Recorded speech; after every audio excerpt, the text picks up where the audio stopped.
Bismillahirrahmanirrahim. Assalamualaikum warahmatullahi wabarakatuh. Alhamdulillahirabbil alamin. Wassalatu wassalamu ala Rasulillah nabiyina Muhammadin wa ala alihi wa ashabihi wa man tabi'ahum bi ihsan ila yaumiddin. Amma ba'd. Kaum muslimin jamaah salat maghrib rahimani wa rahimakumullah. Alhamdulillah, kita pada malam hari ini melanjutkan pelajaran fikih dan kita masih di pembahasan sholat Id.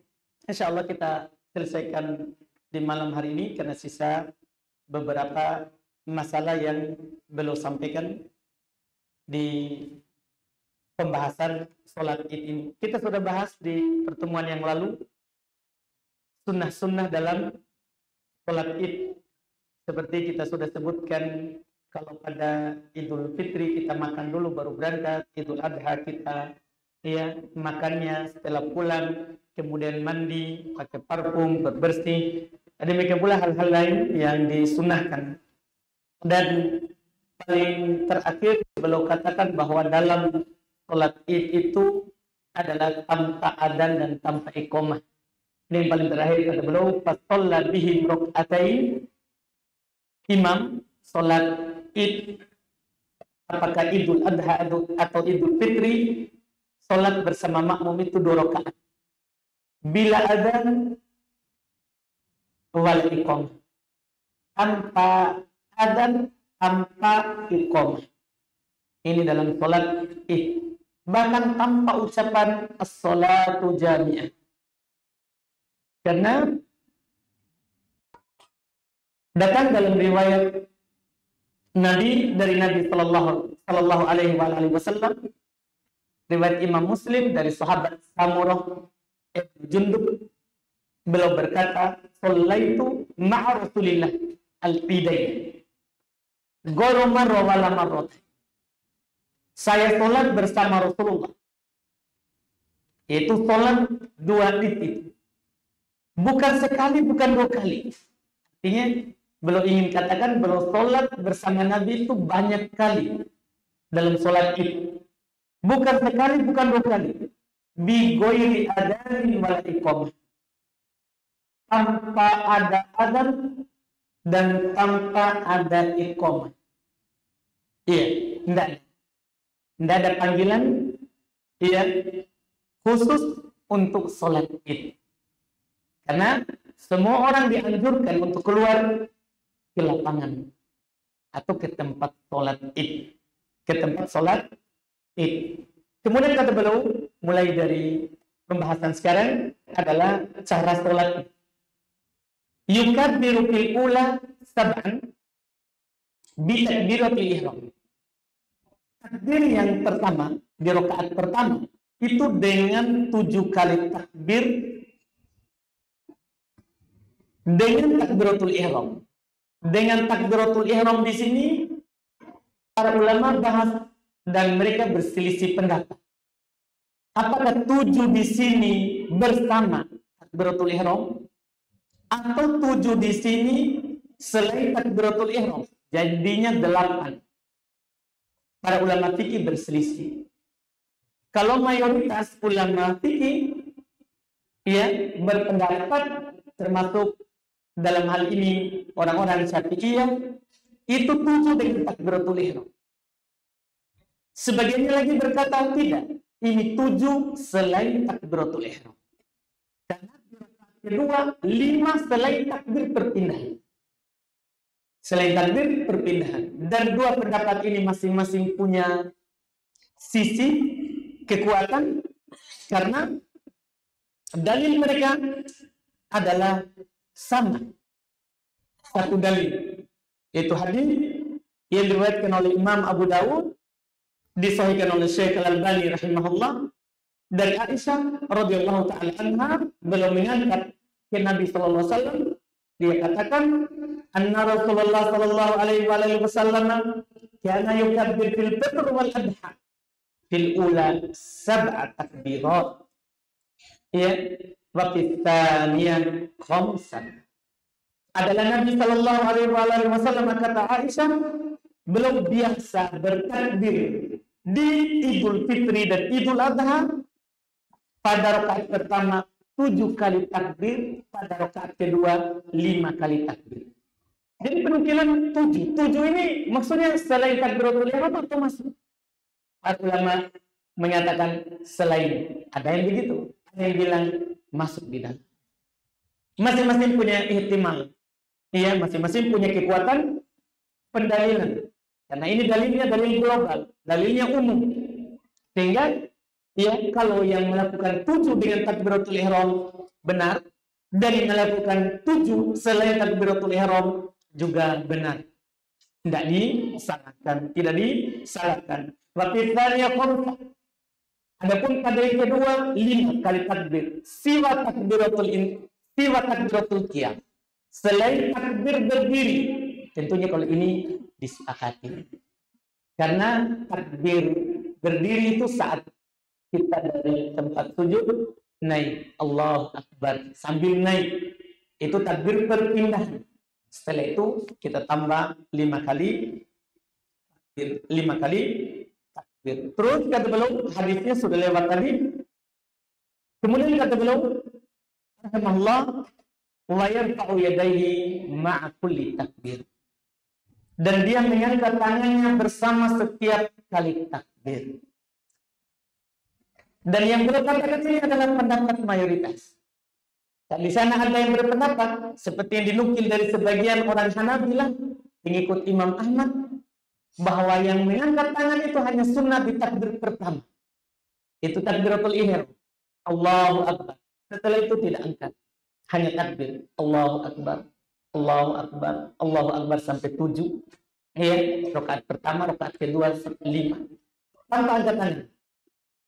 Ini pendapat sebagian ulama madhab. Madhab. Dan mayoritas memilih seperti yang dikatakan oleh penulis Syafi'iyah. Ya, dan termasuk sebagian Hanabilah sendiri. Jadi pengikut Imam Ahmad memang 2 pendapat.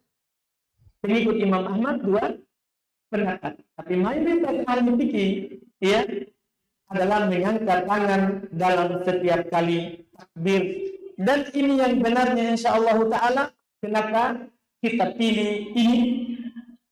Yang benarnya pertama dengan alasan datang ya dari penukilan riwayat Imam Ahmad dan dihasankan oleh Syekh Al-Albani rahimahullah bahwa anna Nabi sallallahu alaihi wasallam kana yarfa'u yadayhi ma'a takbir. Dan Nabi SAW mengangkat tangannya bersama takbir. Di sini bersama takbir, di sini tidak ada dibilang takbir pertama, kedua, tidak ada. Pokoknya bersama takbir. Dengan dalil ini, Umar bin Khattab radhiyallahu taala anhu belum mengangkat tangannya setiap kali takbir. Dan ini juga sah dari anaknya Umar bin Khattab, yaitu dari Ibnu Abbas. Ibnu Umar belum mengangkat tangannya di setiap takbir solat jenazah, maka demikian pula di Id, Adha dan Fitri.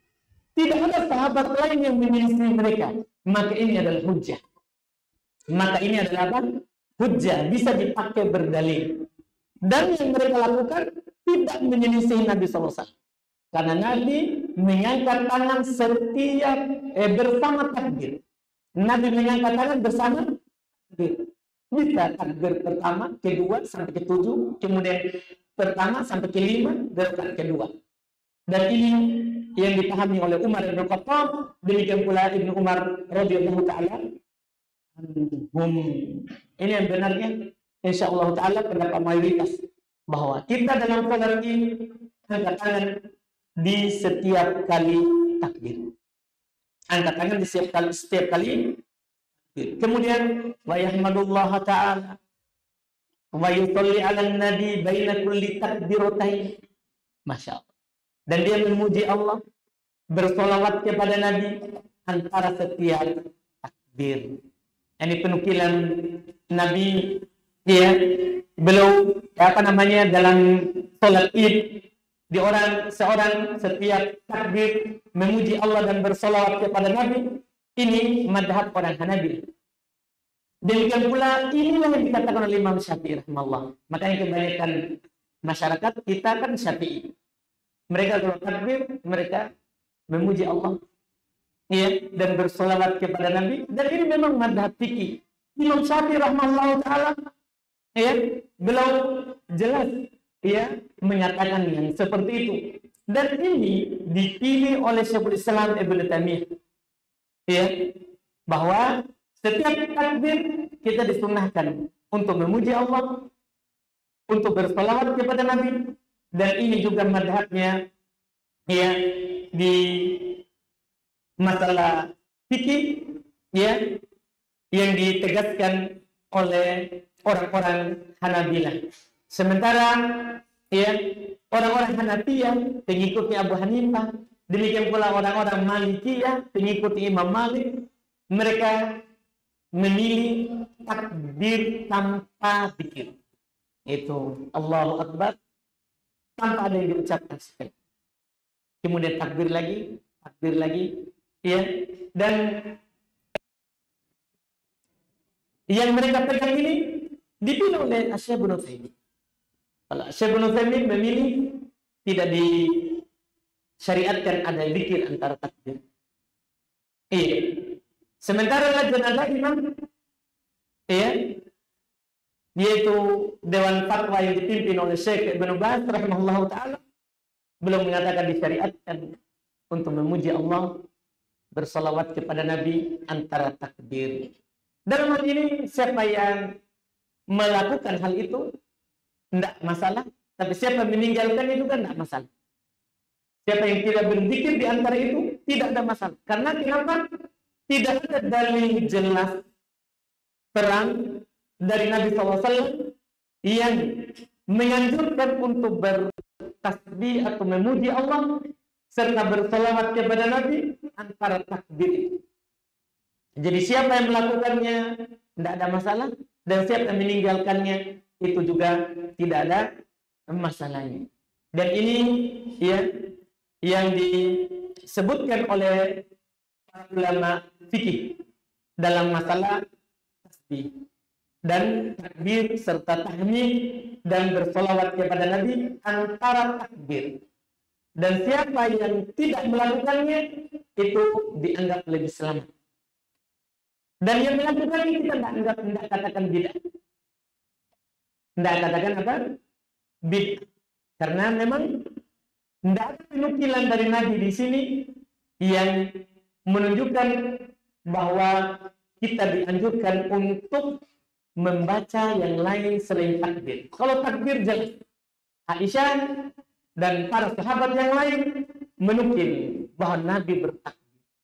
Bacaan di antara itu ya, yang diperselisihkan ada atau tidak. Para ulama fikih terbagi dua dalam madhab.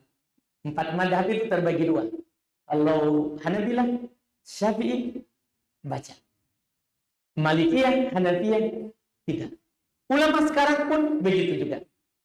Ulama Madinah saja mereka berselisih pendapat. Syekh Ibnu Taimiyah berbeda dengan Syekh Ibnu Baz. Dengan Syekh Ibnu Baz dalam masalah ini, dan ini kita tidak perlu ya berdalam-dalam mencari pendalilan atau visi kenapa bisa mereka katakan itu. Ya, yang jelas kalau kita tidak baca maka kita lebih selamat. Dan kalau ada yang baca kita tidak salahkan. Kita tidak salahkan. Setelah itu, tsumma yaqra'ul Fatihah wa surah. Setelah 7 kali tadi, rakaat pertama, kemudian 5 kali takbir, rakaat kedua baca Al-Fatihah. Ya, dan surat setelah Al-Fatihah wa yajharu fihi ma bil qiraah. Ini bagi imam. Dan dia jahar pada kedua ya rakaat tersebut dengan bacaannya. Dia jahar. Yaitu imam baca dengan apa? Keras. Iya, ini bagi imam. Adapun bagi makmum, maka dia hanya membaca Al-Fatihah saja. Dia hanya membaca Al-Fatihah saja. Karena ya di dalam sholat secara umum Nabi Shallallahu Alaihi Wasallam hanya menyatakan la sholata liman lam yaqra bi Fatihatil Kitab. Tidak ada sholat bagi orang yang tidak baca Al-Fatihah. Ini umum bagi imam dan makmum. Pun bagi makmum, ketika imam membaca surat setelahnya, dia tidak sunnah membaca surat setelahnya. Karena pernah sahabat membaca, Nabi katakan jangan lakukan kecuali Al-Fatihah. Jangan lakukan kecuali apa? Al-Fatihah. Jadi sunnah dia baca Al-Fatihah saja. Adapun imam Al-Fatihah dan surat setelahnya. Kalau sudah salam, maka dia berkhutbah dengan dua khutbah. Iya, dia berkhutbah dengan dua khutbah. Dan dua khutbah di sini, apakah ada duduk di antaranya? Iya, atau dua khutbah maksudnya pertama nasihat, kedua doa. Itu para ulama fikih juga bicarakan. Para ulama fikih juga bicarakan. Dalam mazhab orang Hanabilah, demikian pula Imam Syafi'i rahimahullah taala dan pengikutnya, dua khutbah maksudnya seperti khutbah ini. Seperti khutbah Jumat. Duduk di antaranya. Ada juga ulama lain mengatakan tidak. Dua khutbah di situ maksudnya ia tidak sama dengan khutbah Jumat. Tidak ada sunnah duduk di antara keduanya. Di antara keduanya. Dan dalam masalah ini mereka masing-masing punya dalil. Kalau mengatakan dua khutbah seperti ini karena Nabi SAW waktu khutbah ini beliau khutbah di laki-laki. Kemudian setelah itu belum pergi ke jamaah perempuan. Belum pergi ke jamaah perempuan dan khutbah lagi di perempuan. Dan kata mereka dua kali khutbah. Sebagian ulama lain lagi enggak. Itu bukan menunjukkan dua kali khutbah. Itu sebabnya karena perempuan tidak dengar. Perempuan tidak dengar Nabi khutbah di laki-laki. Makanya Nabi pergi datangi jamaah perempuan untuk khutbah. Untuk apa? Khutbah. Jadi tidak dianggap dua. Ini dianggap sekali. Cuma sebabnya adalah karena tidak didengar, Nabi melakukan khutbah sendiri. Ya ini ihtimal lagi kemungkinan. Kemungkinan dua, kemungkinan hanya sekali. Dan dalam hal ini tidak diingkari bagi yang melakukannya. Kalau ada khutbah satu kali saja, tanpa ada duduk, tidak masalah. Karena dia pandang jamaah perempuan sudah dengar di masa kita sekarang ini. Karena sudah ada apa? Pengeras suara. Jamaah perempuan sampai kepadanya suara khutbah. Sampai kepadanya. Iya, makanya kalau dia hanya satu kali, tidak salah. Dan kalau memang dia khutbah juga dua kali, tidak ada masalah juga. Karena paling sedikit dan paling kuat mereka pakai berdalil adalah dikiaskan, disamakan dengan khutbah Jumat. Disamakan dengan khutbah Jumat. Itu paling kuat dalil yang mereka pakai, yang mereka menyatakan duduk di antara dua khutbah. Dan pernyataan ini dijawab oleh ulama lain, yaitu khutbah Jumat benar ini. Khutbah Jumat wajib didengar. Tidak boleh kita main-main, tidak boleh kita keluar. Kalau khutbah Jumat wajib kita dengar. Khutbah sunnah. Siapa yang pergi setelah sholat tidak ada masalah. Siapa yang keluar tidak ada masalah. Kalau dia tidak dengar ceramah, tidak salah. Jadi tidak bisa kita kiaskan ini yang beda. Tidak bisa kita kiaskan yang beda. Makanya dengan alasan-alasan itu dan mereka saling membantah dalam hal ini, ya kita katakan untuk jalur pertengahan, kita tidak membedakan dan kita tidak menyalahkan kalau ada orang melakukan dua khutbah. Kita tidak salah. Dan kalau kita khutbah satu kali saja, dan karena sudah hilang sebab Nabi melakukan khutbah dua kali, lebih selamat. Lebih bagus lagi. Itu wallahu alam. Kemudian kata beliau, wa in kana fitran haddahum ala sadaqah. Kalau itu khutbahnya di Idul Fitri, maka anjurannya khotib menganjurkan ya, dan materi ceramahnya itu terkait dengan sedekah, terkait dengan zakat. Dan disitulah waktunya kita kasih pelajaran tentang zakat. Ya, apakah zakat fitri atau zakat hatta wa bayyana lahum hukmaha. Dia khotib jelaskan hukum seputar zakat dan sedekah. Wa in kana adha, kalau itu adalah khutbah Idul Adha, bayyana lahum hukmal udhiyah. Kalau itu khutbah Idul Adha, maka dianjurkan khotib berbicara tentang hukum berkurban. Karena di situ Nabi juga dalam khutbah di Id belum singgung masalah berkurban. Belum singgung masalah kurban. Kemudian wa takbiratul zawaid awal khutbatan sunnah. Belum nyatakan setelahnya. Takbir tambahan.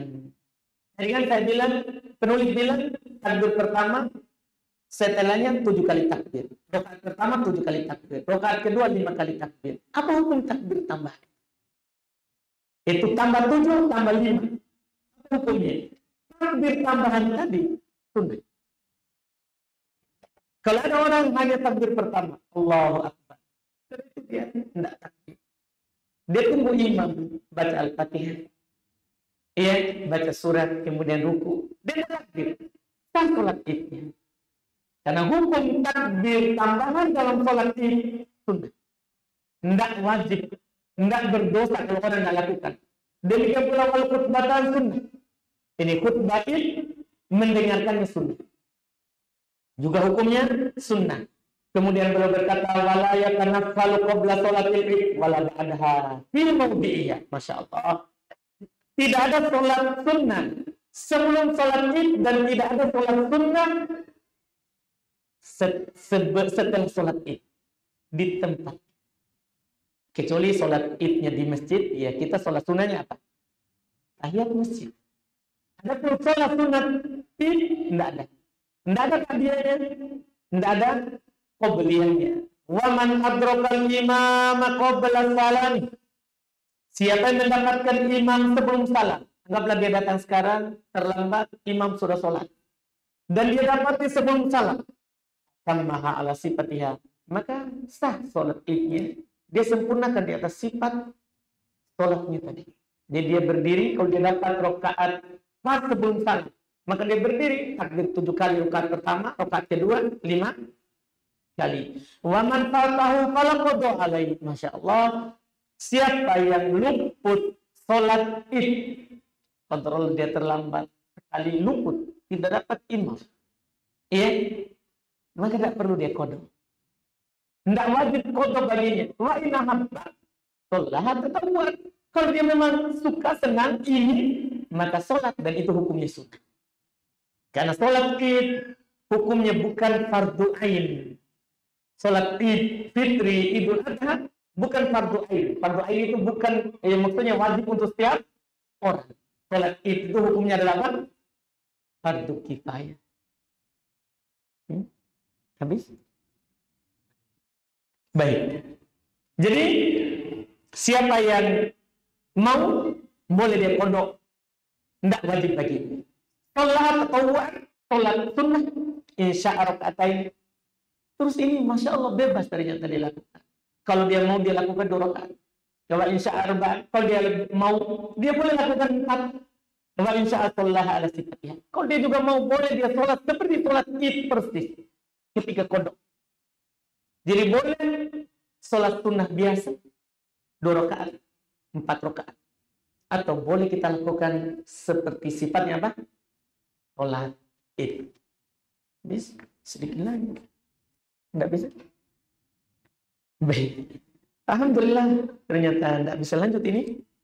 Sisa takbir malam id dan di hari id insya Allah. Kita ambil di pertemuan akan datang berarti.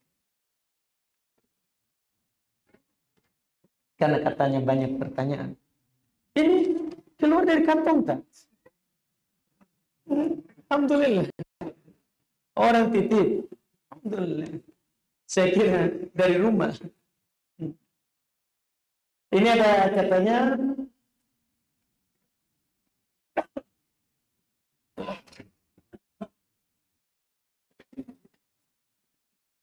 boleh kita sholat sunnah witir dikerjakan sesudah sholat isya?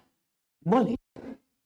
Dalam hadits Abu Hurairah beliau berkata, "Ausani khalili bisalat." Kekasihku Rasulullah berwasiat kepadaku dengan 3 perkara. Di antaranya an utir qabla an anam. Untuk saya witir sebelum tidur. Dari sini bahas sholat witir itu waktunya dari sholat isya, setelah sholat isya sampai terbit fajar, itu adzan subuh. Boleh kita sholat sebelum tidur, artinya setelah isya sudah boleh dilakukan, dibolehkan. Bahkan Nabi berwasiat kepada Abu Hurairah, apakah sholat qiyamul lail itu pengganti sholat tahajud? Ya, masalah nama ini. Sholat tahajud, sholat tarawih, sholat witir, semua itu namanya qiyamul lail. Semua itu namanya qiyamul lail. Cuma dinamakan witir karena ganjil. Dinamakan tahajud karena setelah tidur. Ya, setelah tidur. Sholat tarawih, sholat malam juga. Dinamakan sholat tarawih karena ada istirahatnya. Di antara rakaat, 2 rakaat istirahat atau 4 rakaat istirahat, maka dibilang sholat tarawih. Jadi penamaannya saja, karena dilihat dari sebabnya. Dan semua itu adalah qiyamul lail. Qiyamul lail. Kemudian apa saja pekerjaan yang mengandung unsur riba? Aduh, ini sejarah jual beli. Ya, ini terlalu luas, tidak bisa dijawab dengan singkat. Bagaimana hukumnya sholat id menggunakan Quran? Ya, tidak ada masalahnya. Hanya sekedar alas. Yang penting jangan sholat baca Quran. Itu masalah. Itu adalah masalah. Kalau hanya sekedar alas, iya, tidak masalah. Masalah itu kalau kita ruku, kita baca beritanya, itu masalah. Karena sholat itu ditegakkan untuk mengingat Allah, bukan baca Quran. Begitu saja. Karena Allah berfirman, "Artinya sholat al-dzikri", tegakkan sholat untuk mengingatku. Jadi itu tujuannya sholat. Medianya, alasnya, mau tanah, sejadah, apapun itu dibolehkan. Yang penting tidak ada najis. Aturannya adalah kita dalam sholat tidak boleh pakaian ada najis, tidak boleh alas ada najis. Itu saja aturan. Itu saja aturannya. Wallahu a'lam.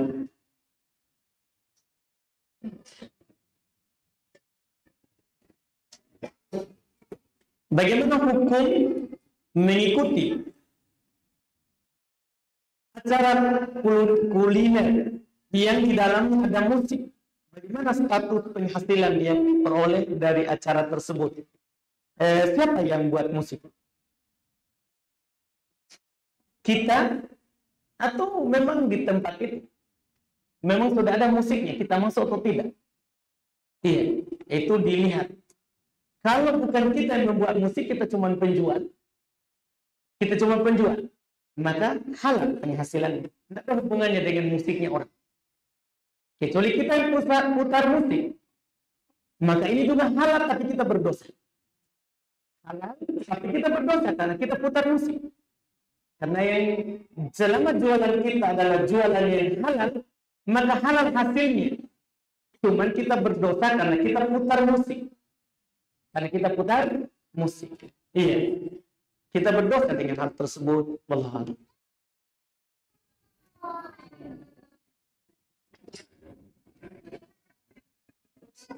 Bagaimana menyikapi jika pelaku bidah atau ahlul bidah datang ingin mendebat kita? Apa kita baiknya menjauhinya atau mendebatnya? Iya, kalau ada yang menantang debat, tanya saya dulu. Kalau kamu kalah gimana? Kamu ikut saya? Terus tanya juga, bagaimana kalau saya kalah? Karena sebagian orang diberikan kekuatan dalam berjidal. Walaupun sebenarnya kita benar, tapi ini kuat dalam berjidal. Iya, kita tanya begitu. Kalau dia bilang, kamu harus ikut saya, berarti saya tidak mau berdebat. Karena, iya, kita itu bukan begitu caranya dalam beragama. Bukan masalah kalah menang. Iya, seharusnya, kalau kamu punya dalil, saya ikut. Kalau kamu tidak punya, ya saya tidak. Begitu saja. Jadi kita tanya saja dulu, ya, kalau dia mau berdebat. Ya, setelah itu baru kita putuskan untuk menjauhi atau tidak.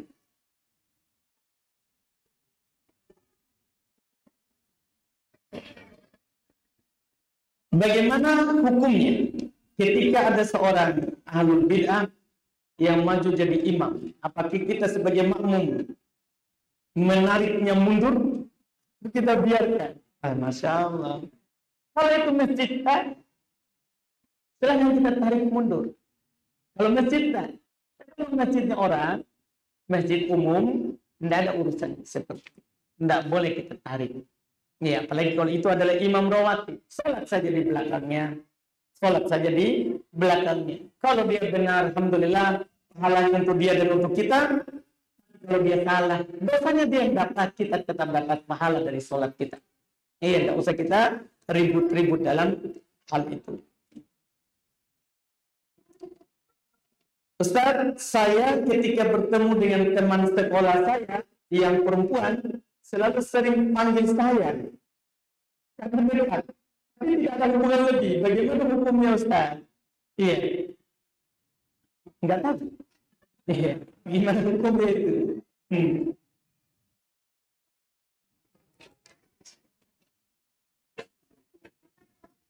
Apakah seorang anak yang bersedekah dari hasil kerjanya yang halal untuk kedua orang tuanya yang sudah meninggal juga mendapatkan pahala sedekah itu meskipun tidak diniatkan untuk dirinya, dapat pahala tanpa mengurangi pahala orang tuanya, ya, tanpa mengurangi pahala orang tuanya. Jadi anak dapat pahala penuh dan orang tuanya dapat pahala penuh.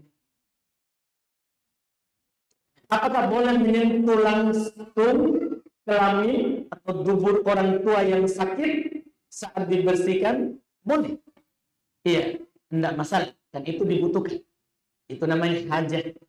Kata kaidahnya, al-hajatu bimanzilati darurah. Hal yang dibutuhkan itu sama dengan darurat. Iya, dan kaidah darurat, ad-daruratu tubihul mahdurat. Hal yang darurat membolehkan yang tidak boleh. Hal tadinya tidak boleh, tapi darurat, maka jadi boleh. Maka jadi boleh seperti itu. Wallahu.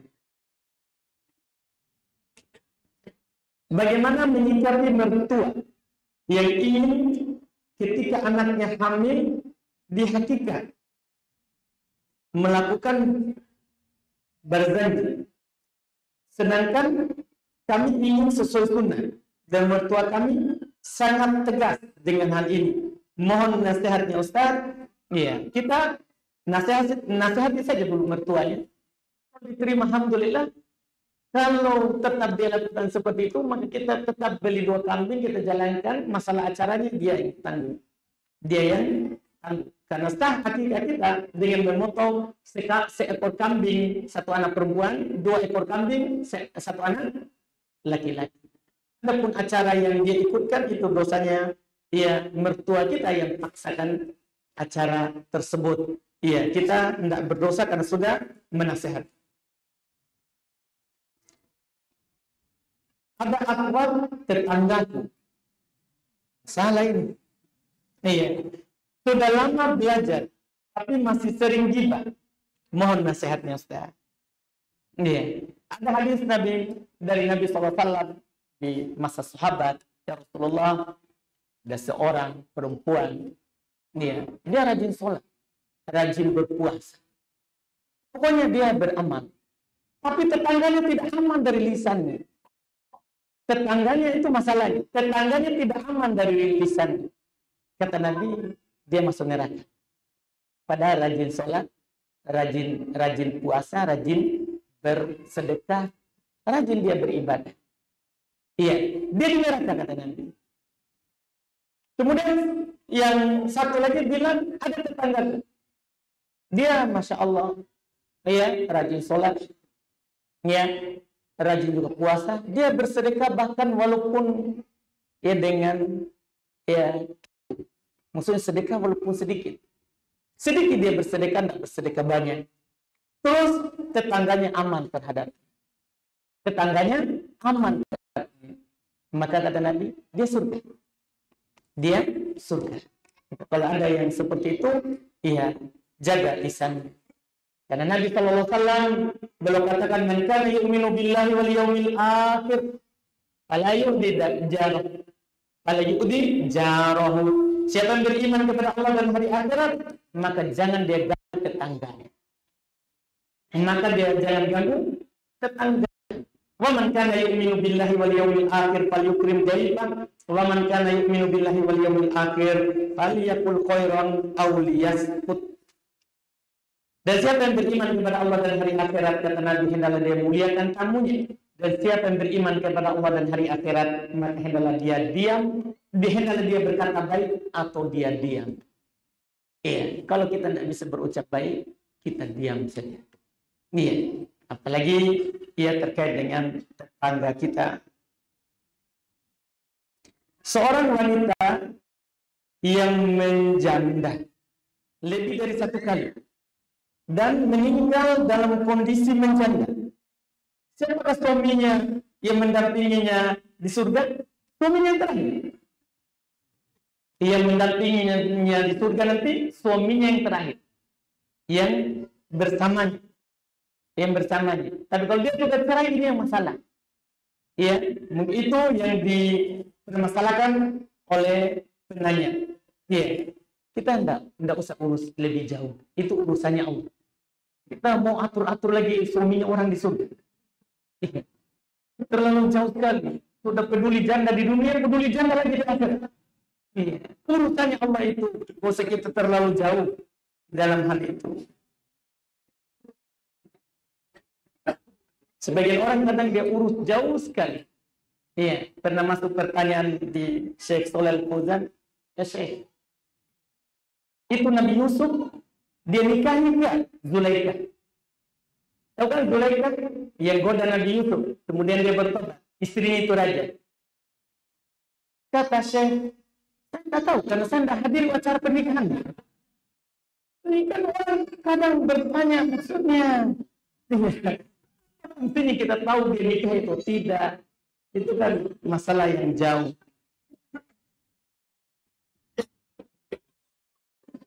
Bagaimana?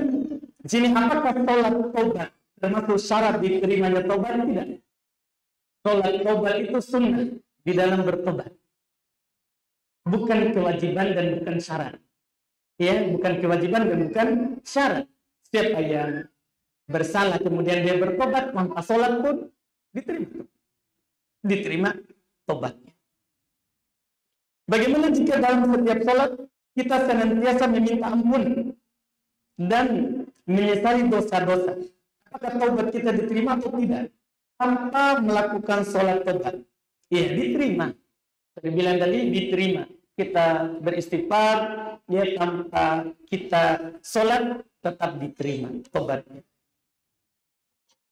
Bagaimana jika dalam pekerjaan kita mengambil hak kita, namun tanpa sepengetahuan atas. Misal kita sebagai kasir mengambil uang, namun memang itu hak kita, namun tanpa memberitahu atasan. Apakah itu haram tersebut atau tidak? Tergantung. Kalau memang atasan tidak kasih hak kita, itu sudah ada hak dalam kontrak. Tapi dia tidak kasih, boleh kita ambil. Tapi kalau kita dikasih juga hak penuh setiap bulan, kemudian kita mengambil, itu namanya mencuri. Itu namanya mencuri, tidak dibolehkan. Tidak dibolehkan. Bagaimana hukumnya jika seorang menikah dalam keadaan hamil di luar nikah? Apakah jika lahir anak kedua dari pernikahannya, apakah masih haram atau halal, dan apakah anak kedua tersebut ayahnya sudah bisa menjadi walinya? Pertama, semua anak yang dibangun di atas akad yang tidak sah, dia anak tidak sah. Anaknya tidak sah. Sama semuanya. Anak pertama, kedua, sama hukumnya. Karena akad pertama tidak sah. Akad pertama tidak sah. Iya. Masalah perwaliannya, ini beda dengan masalah penisbatan anak. Kalau penisbatan anak memang disandarkan kepada ibunya. Tapi masalah perwalian tergantung ibunya. Kalau diserahkan kepada ayah tirinya, kan paling sedikit di ayah tiri. Dia serahkan, kamu nikahkan anak saya. Sah. Dia serahkan saja kepada orang lain. Sah. Apalagi dia serahkan kepada siapa? Suaminya. Apalagi dia serahkan kepada suami. Sah pernikahan. Wallahu a'lam.